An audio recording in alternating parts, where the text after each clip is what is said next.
guess I should start by explaining why I haven't been active this couple of days. Well, my dog had died, and so of course I went into depression, and I didn't feel like doing this anymore for a couple of times. I'm kidding. So, hello everyone. My name is Bri, and like you know, I wasn't active because I was being lazy all summer, basically. I was waiting to get new equipment. I got my light, I got my new camera and a new tripod. Everything is good. I got the green screen too. So I'm kind of ready to bounce back. So let's get to this video actually. I just want to jump in right over. Let's go.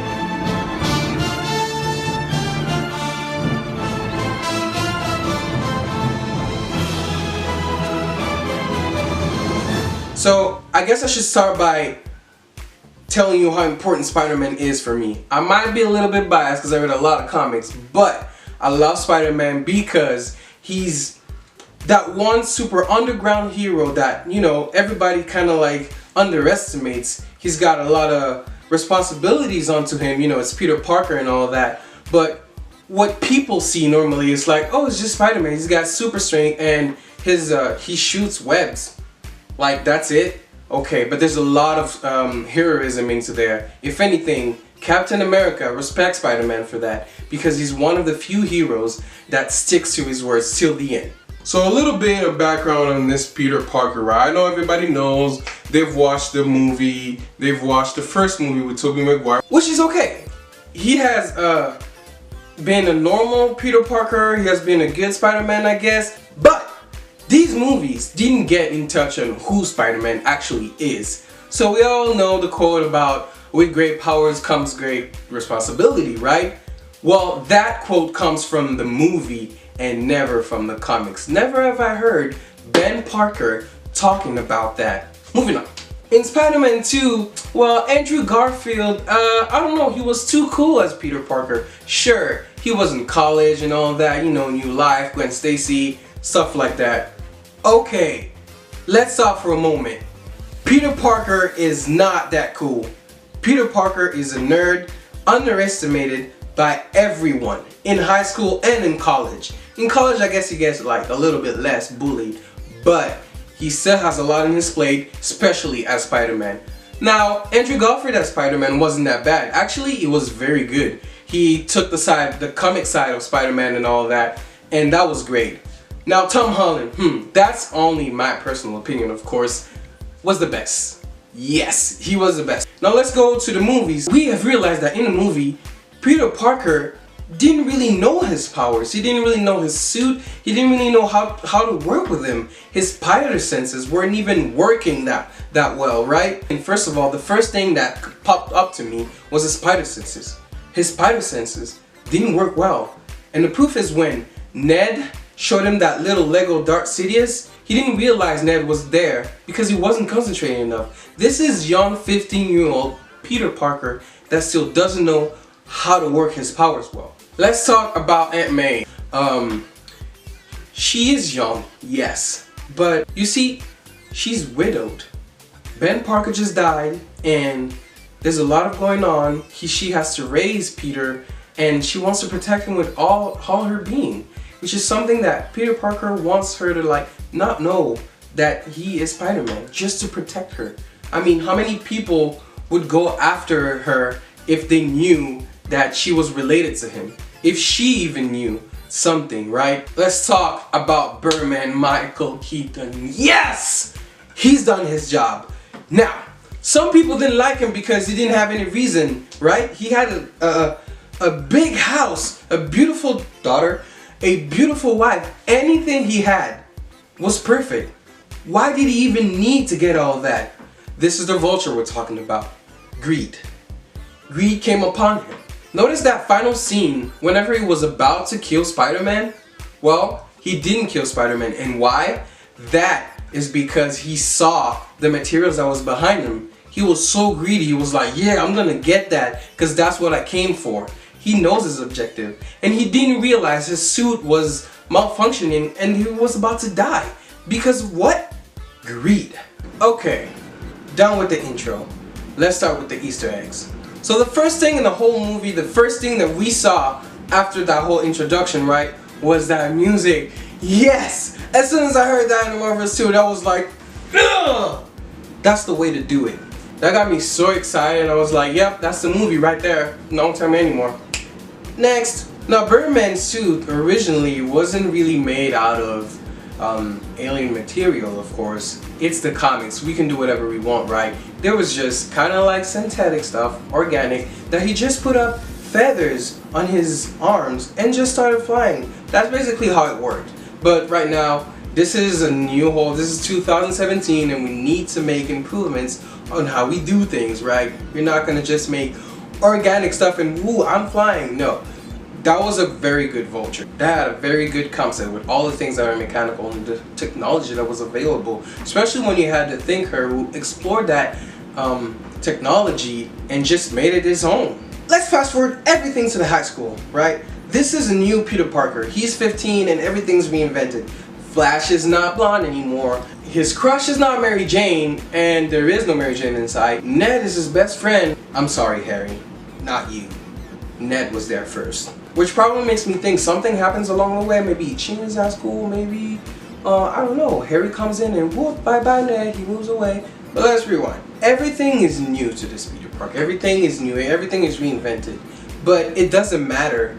He's 15, new powers, friends, and he doesn't know how to distinguish between, Avengers, between missions, between a robbery and school. Really, he's super smart and he really doesn't need high school. But he does need to finish it. All of these things are new to him.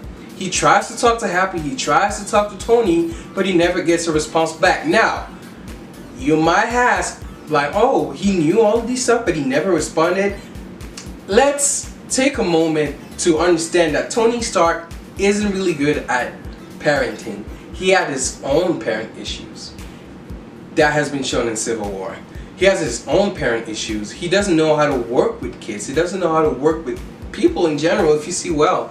This is Tony Stark with problems. And so he finally builds up that courage when you see it later that he says congratulations to Peter whenever he saves his friends from the Washington Monument. The first thing we see in his friend is Michelle. We see Liz, Ned, we see Betty, we see Cindy Moon. We see all these new people in there. Now for those who don't know who some of these people are, I'm not going to go in depth, but some of these people are actually Peter's girlfriend. I'm not going to go through the list of what Peter Parker's girlfriends were there. It's a lot. It's a lot. Two references in the class. We see Bruce Banner on top of the finest scientist in physics class, right? Bruce Banner has to be in there. I mean, that guy's super smart. Now, next thing we see is Peter trying to make web fluid. Now, why would he need that? Okay, Peter Parker is a very intellect kid. He made his own spider web before even Tony came. He had his own gadgets, his own prototypes sort of stuff. He's very smart. He did everything that to his suit and his web shooters and everything. Now, one thing that the first movie actually went against the normal Spider-Man is that everything was organic. Originally, Spider-Man had everything mechanical. I'm sorry if you're an organic fan. Next Easter egg. Whenever Ned makes a lot of questions to Peter, there's one little phrase that sparkled my intellect. He said, "Can you spit venom?" As soon as I read that, I was like, it has to be.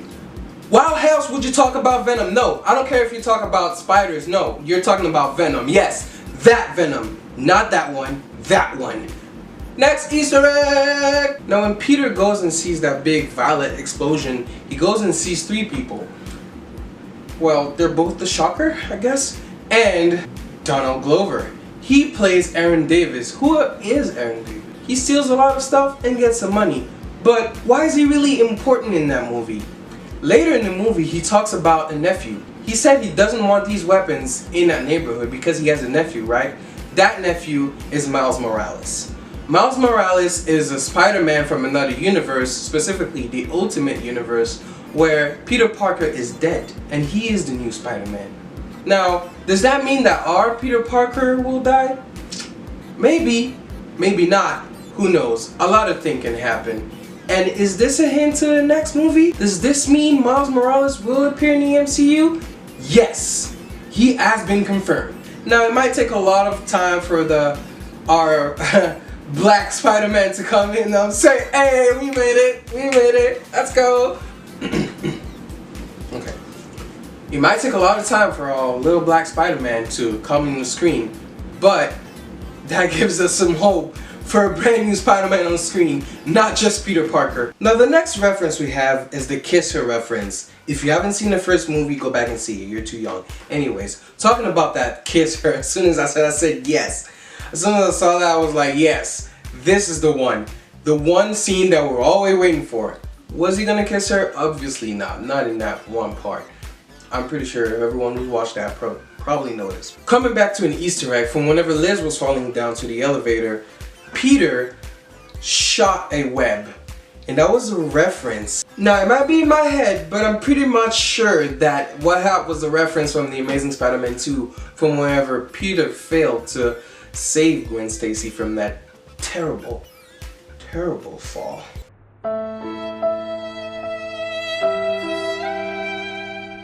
Anyways, let's fast forward after the prom. Whenever Flash was telling Spider-Man that that car was his dad, he basically asked for permission because, you know, Flash is not somebody that you would think that had a really good relationship with his family. He was a bully, but because he had problems at home. The reason Flash was actually in that environment as teens, that he wasn't like that violent, that it was because he was trying to get good grades. He was trying to get into the football team. He was trying to get his academic stuff even better so that, you know, he can make it. And him having like his dad giving him his car, that he was taking it. Maybe after some point something happens and then becomes in real bad terms with Peter. Our next reference is the we can never pronounce whatever Thor's equipments are. Now we're talking about Thor's magic belt. How many stuff does Thor have? Well, he has gloves, he has magic belts, and he has the hammer. And we'll talk about this another time. Our next reference is when Spidey shot a web into the Vulture's hand and he got stuck into the table. While he was still talking with Spidey, we knew what was gonna happen. That suit was gonna come back. And that is also a reference from the first Spider-Man. Oh yes, whenever Norman Osborn was gonna get his glider to kill Spider-Man in that first movie, we know that that happened. But this time, the glider, of course, the wings in this case, didn't kill Peter. They actually were not trying to, and we know what happened next. And that takes us to our next Easter egg. This one is whenever we have our cheesy moment superhero. This is when Spider-Man finally found himself, finally gained some independence, which is what the whole movie is about. About Spider-Man knowing his new powers. Is he still Spider-Boy, of course, in his mind, but he doesn't realize how much force he has until you remember those words. If you're nothing without this suit, then you shouldn't have it. This quote is the new responsibility quote. This quote is what makes the new Spider-Man. It takes all the cheesiness from all the previous movies, but still give us a little bit because, of course, as we're talking, this is still Marvel Comics. This is still something that we need, a symbolism. Something that Spider-Man needed was those words. Confidence. Because he always had that strength. He's still discovering that power. He didn't know that he could pull out those boulders up of him until he realized that half-pass, and that was that moment that he realized that he's more than he's capable of.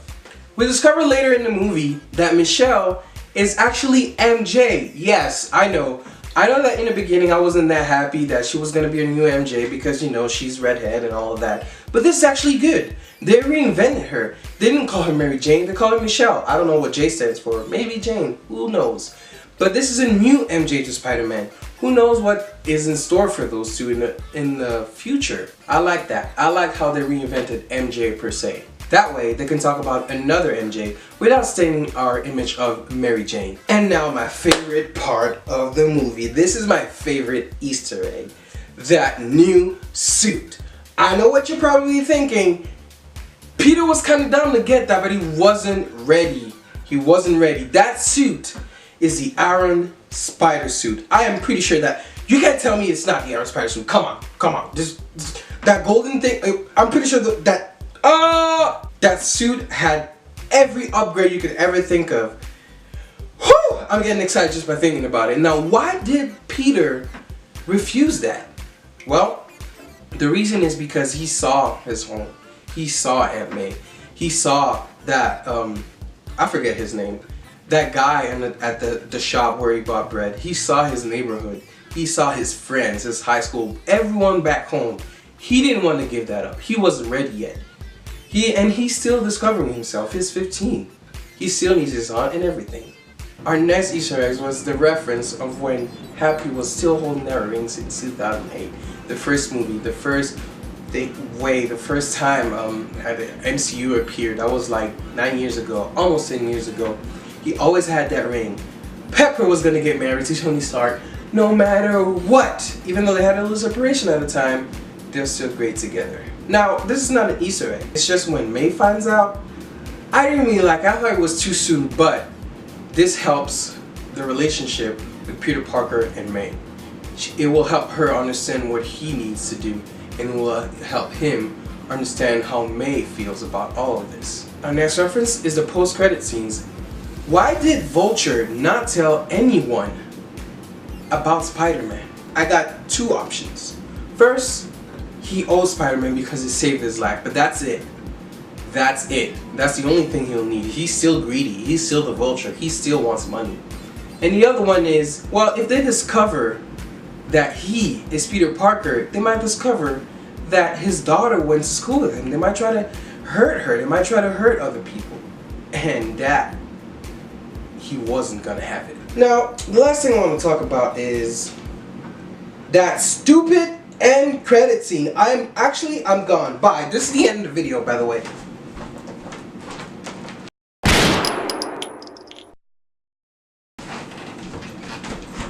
I forgot to do this in the beginning of the video. Don't forget to subscribe and like this video for more. If you have any other Easter eggs, any other opinions, comment below and share with your friends, of course. I might have forgotten anything because I don't know things about Easter eggs, but I know a lot of things about references, and this is how I feel about the movies. See you guys.